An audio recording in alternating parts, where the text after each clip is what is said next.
कहते हैं कि कद ऊंचा होने से कुछ नहीं होता, अपना किरदार ऊंचा करो, क्योंकि कद में तो इंसान का साया भी उससे बड़ा होता है। अगर ज़िंदगी एवरेज लोगों से अच्छी गुजारनी है तो तुम्हारे एक्शंस भी एवरेज लोगों से बड़े होने चाहिए, क्योंकि आज तुम्हारी और तुम्हारी पूरी फैमिली का फ्यूचर इस बात पर डिपेंड करता है कि तुम आज कितनी एफर्ट, कितना दम लगा रहे हो और कितना खुद को तपा रहे हो।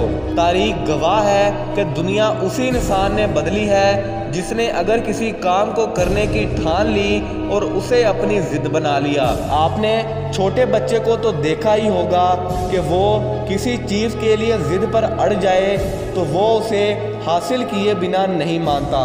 बिल्कुल ऐसे ही हमें भी अपने गोल्स, अपनी मंजिल, अपने ख्वाब को ज़िद बनाना होगा, क्योंकि ज़िद्दी इंसान ना तो हार मानता है और ना ही कभी पीछे हटता है। 2-4 बार फेल होने पर रोने धोने मत बैठ जाओ और ख़ुद को झूठी तसल्लियाँ, झूठे दिलासे मत दो कि शायद ये तो मेरी किस्मत में ही नहीं है। दुनिया के किसी भी काम को ज़ीरो से मास्टर करने के लिए उस काम को बार बार और लगातार करना पड़ता है। जीत गए तो मंजिल मिलेगी और हार गए तो तजुर्बा, लेकिन ये दोनों ही चीज़ें बहुत नायाब हैं। हम चाहते हैं कि जिस भी काम में हाथ डालें वो पहली ही ट्राई में हमें मिल जाए, लेकिन याद रखना कामयाबी तब तक नहीं मिलती जब तक कुदरत तुम्हें उसके काबिल नहीं बना देगी, क्योंकि अगर बिना काबिलियत के कामयाबी तुम्हारे हाथ लग गई तो तुम अपनी सुस्ती और काहली की वजह से दोबारा वहीं पर आ जाओगे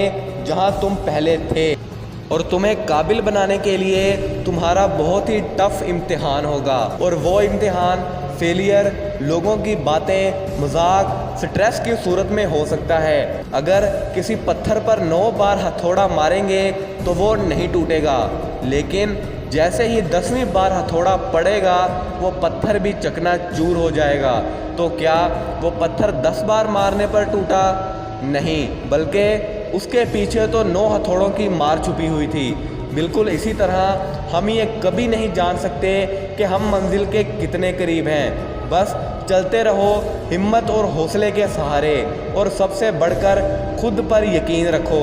अगर हारने की नौबत आ जाए तो हिम्मत से हारना, लेकिन हिम्मत कभी मत हारना। वीडियो अच्छी लगी हो तो वीडियो को लाइक करके चैनल को सब्सक्राइब ज़रूर से करना, और इस वीडियो को अपने फ्रेंड्स के साथ ज़रूर शेयर कीजिएगा। हो सकता है किसी और को भी इसकी ज़रूरत हो। मैं मिलूँगा किसी ऐसी मोटिवेशनल भरी वीडियो में, तब तक के लिए अल्लाह हाफ़िज़।